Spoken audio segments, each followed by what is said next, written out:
Morning, Year 6. Good morning. Welcome back to week 5. Monday. We're ready to go all again. We are. And we've got our cameras on, unlike Grandpa in our little meme we've got there. Yeah, we know how to turn it on. So you guys get lucky enough to get to see our smiling faces every day. Oh, you're so lucky, Year 6. Yeah, aren't you? All right, so Year 6 for Monday, the first thing that you guys have got to do is that you've got your literacy contract. And like we said at the start of last week, 2 tasks per day, please, and making sure that you try and do those star tasks first.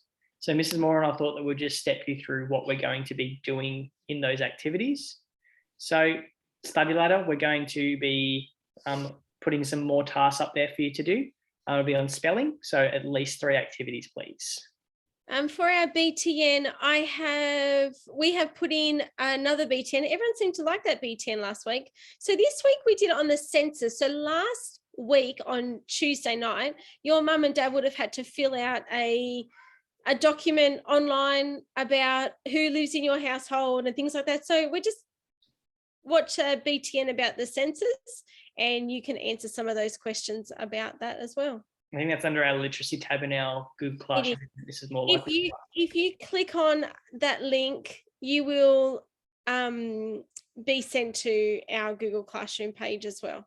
Yeah. And then that's the same for that shared reading task, just there, Mr. Martin, where I have the article for our shared reading, but there's also another article there as well. And I just want you to be able to see what is some of the information that's the same, like those key ideas. What's the same in the articles and what's different? So again, you will be able to, that first link will take you to the new article. And then this second link, it will take you to our Google Classroom page, where you will then go to that doc that will allow you to see that. Yeah, and you can fill in the similarities and the differences between the 2 articles. Yeah, that's exactly right. Yeah. Another study ladder activity, there'll be some grammar and punctuation. So please complete all 4 of the activities that have been assigned. Task number 5 is a summarising task. So if you go to our Google Classroom, there is something under literacy called summarising the text. This is a text about a 12-year-old Olympian. 12. Same age as you guys. That's right. So we want you guys to read through that text and then summarize the key points. And it can't be anything less than, guys, we want at least see 5 key points. Yeah. And then our read theory, we have our read theory that we need to be doing, which is 2 activities, at least 2 activities anyway. Yeah. Spelling, we've got a new Greek word, punct. So punct. What does it mean? So we want you guys to find out what the meaning is in its Greek or Latin origin, and then write some words down that have that term punct in it, and then also put those words into compound or complex sentences.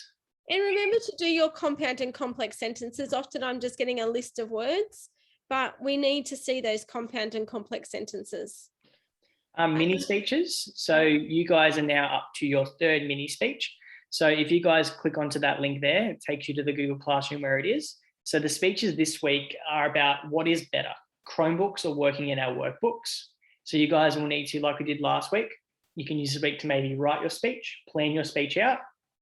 And then over the next 2 weeks, so you'll have week 5 and week 6 to complete this task. By the end of week 6, you guys will need to record your Flipgrid and then also do your reflections, saying what you did well on your speech and what you'd like to improve on next time. And then we have our Dogo News that has been assigned to you on our Google Classroom. Our next one is, you would have heard in the video before this one, we talk about our guided reading or our sessions that we're going to be doing each week or each day with a small number of you. So this task cannot be done until you have done your session with your teacher. So make sure that you do that session before you do this task. And Mr. Martin and I will go through this task with you in those smaller sessions. Yeah, because if I went through with it now, it wouldn't make sense. So I'm just going to leave that. We need to read the article first. So like when we have that chance to meet in that small group, we read through the article, we go through our reading, clarifying, questioning, we'll have a really good understanding of the article and what actually happens in it. And then you guys can answer this question after it. Yeah. And then we've just got every day we want you to practice your speech. So, and remember, Mr. Mutt and I have been talking about the fact that it's not just the content of your speech, but it's how you deliver your speech. So it's the tone in your voice. It's the way you use your hands. It's the pausing at certain points. Are you emphasizing a particular words? And it's really getting across all of those things that you need to keep practicing. So we just want you to keep practicing that every day. And you know what? If you get to the point where you think, actually, I want to change my palm cards a little bit, you do that and just write in there and tell us what you're doing. We're more than happy for you to change those. You don't have to keep them the same. As you're getting used to your speech, you might want to change things around a little bit. Yeah, definitely. So that's our literature contract for this week, guys. Going on to shared reading. So like Mrs. Moore said, what you will need to do is that you will need to click on that link there. You will need to read the article on Repark. I think I said that right. She has been very focused on her golf career throughout her whole life. If you had to decide what type of personality C. Repark has, what would it be? And what evidence from the text can you use to tell us? So making sure that when you're going through and reading that text, it's you guys doing some inferring. So we want you guys to think about what type of personality do you think she has? What type of traits do you think she has? And find some evidence from the text to back up your answer and then write it on the next slide here. And Mr. Mann, if you're not sure about what different personality types there are, Google it. Because if you put in personality types for kids into Google, you will get a whole heap of things that you might not have thought of. So put that in there and you will see things will come up for you if you're unsure. All right, so for your writing this week, this writing is going to go across the whole week. So you're going to choose an athlete from the Olympics. So it doesn't have to be Australian. It can be from another country if you'd prefer. And you're going to create a Google slide just on these slides, but you're not creating a different one, just on this one. And you're going to be doing just finding out information about them. So today is the first day for it. And you are just going to be doing just their personal details. So I've got some ideas there for you. You do not have to use all of my ideas. You can think of your own ideas if you'd prefer. But again, we just want you to do a bit of research about one athlete that you would be interested in. Now, I do have we've got there, you will need to create a slide for each day. So Mr. Mutt and I have put an extra slide in. That's it, that's slide there. And then we've got written there, your information and writing is the most important part of your slide, but I would encourage to include pictures or coloured headings. So as much as the writing is the most important bit, making your work looking nice is also a big part at the moment as well as you're getting older. Yeah, and part of that, Mrs. Moore, is that images are really important in informative text as well. Yes. So maybe there might be like a photo of your athlete that you would like to put in there so that the people that are reading your audience, as Mrs. Moore and I, we can start to get an understanding of maybe who that athlete is. And Mr. Martin, it's really interesting that you said informative text, because an informative text that has a photo often has a caption underneath it as well. So I would be wanting to see some text boxes included underneath an image to tell me maybe the age they are at that point, or who it is, or what they're doing in that picture. And that's what informative texts have. Now, we've also written, if you can't fit it all on one slide, make a new slide. So you know how to. So if Mr. Martin goes to slide 8. If I just press this little plus up in the top left corner, he can get another slide in there if he needs it. But we're not saying you have to have that. We're just saying if you need it, you can do that as well. Yep. Oh, look at that. Takes us on to maths, Mrs. Moore. Maths. So for maths over the next week, we're going to be changing topics from multiplication and division, And we're now looking at volume. So the first thing that you'll need to do before you start doing the main task, do your warm up first, but watch this video here. It's a little bit of an explanation about what volume is, and then it goes through and it tells you a little bit more about what volume is and how we find the volume of different objects. So after you've done that, if you click on this link here where it says volume lesson 1 and 2, because this task is going to go over 2 days, this will take you to a document on our Google Classroom that you guys are going to be accessing and going to be using the shapes on this doc to find their volume. When it loads. So you'll see here lessons 1 and 2. You guys will be clicking into this doc here, and there's different rectangular prisms or cuboids here. You guys will need to have a look, find out what their dimensions are.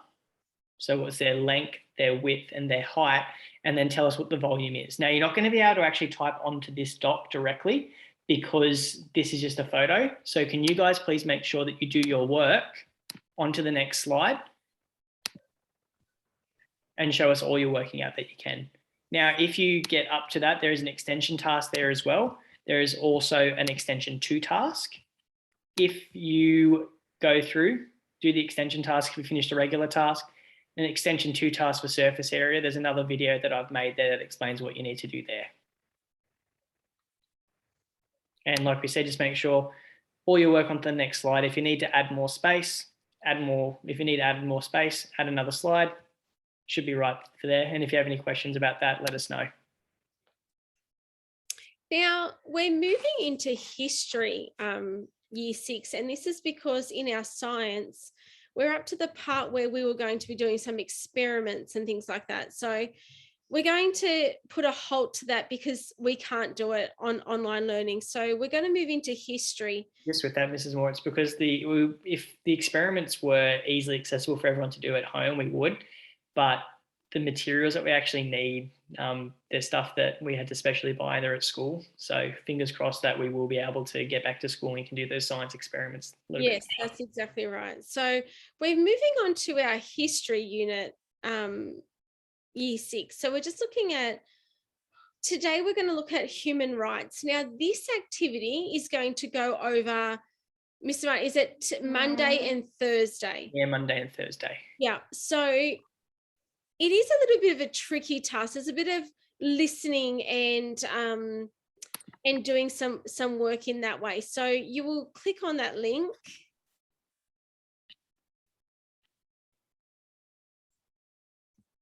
And you're going to be watching a video about human rights and how human rights have changed over a period of time. So we start back in 1215, I think is our first, 1215. So where it's highlighted or underlined in blue, human rights, that will take you to the website that has the video on there.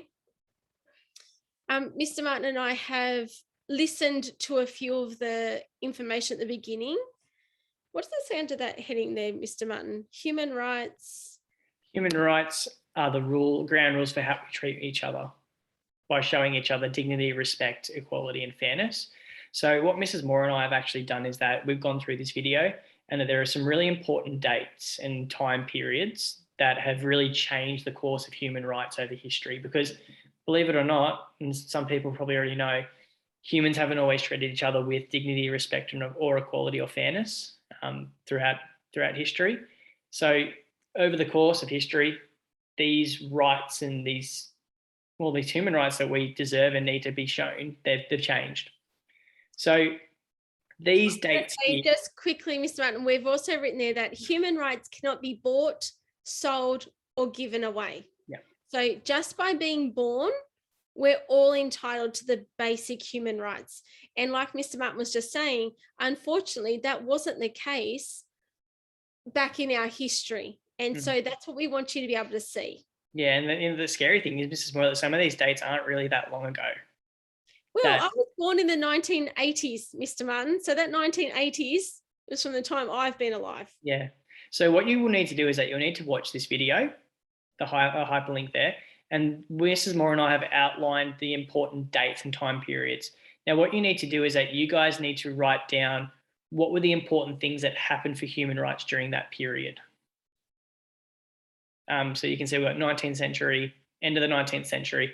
And in the video, they'll tell you about those, you'll be able to listen and hear those certain time periods and they'll explain what happened. So we want you guys to just go through, listen to that video, and then add the important points that happened during those time periods in relation to human rights and how they've changed. Mr. Martin, do you mind if you click on that? Because it is a website and Sure. there's a video further down. So we want you to realize that the video, so it is a website and then that's the video that you watch just there. Yeah, first one that comes up. Now, like we said, Mrs. Moore, this task does go over 2 days. Yeah. So don't feel like you need to get absolutely everything done straight away, but have a look through, watch that video, look at those important dates, find out what the changes that have occurred to human rights are over the course of history. And there's also another task down here if you finish that up, but you've also got Thursday to do this as well, where it's a bit of a reflection. What behaviours would you expect to see in a classroom which respects human rights? Yeah. So this is Monday and Thursday's activity. But if you need any help with this, make sure you contact Mr. Martin and I, and we will help you out. So we've done an example there first, and we also wrote a bit further down, we wrote another one, the Declaration of Human Rights. So we wrote that because it wasn't as clear what they were talking about after World War I and II, but in that section, we want you to talk about what was the Declaration of Human Rights. So just go into a bit more detail at that point. Yep, and then just remember, guys, that you can work directly onto that doc and that you just need to submit it when you're done. So Mrs. Moore and I can see the work you've done. Yeah. And that is all for Monday. That is all for Monday, Year 6. If you guys have any questions, please watch the video first, ask on our Year 6 daily meetup still at 9:30, or email Mrs. Moore and I, and we'll get back to you as soon as we can. Thanks, Year 6. Thanks, Year 6.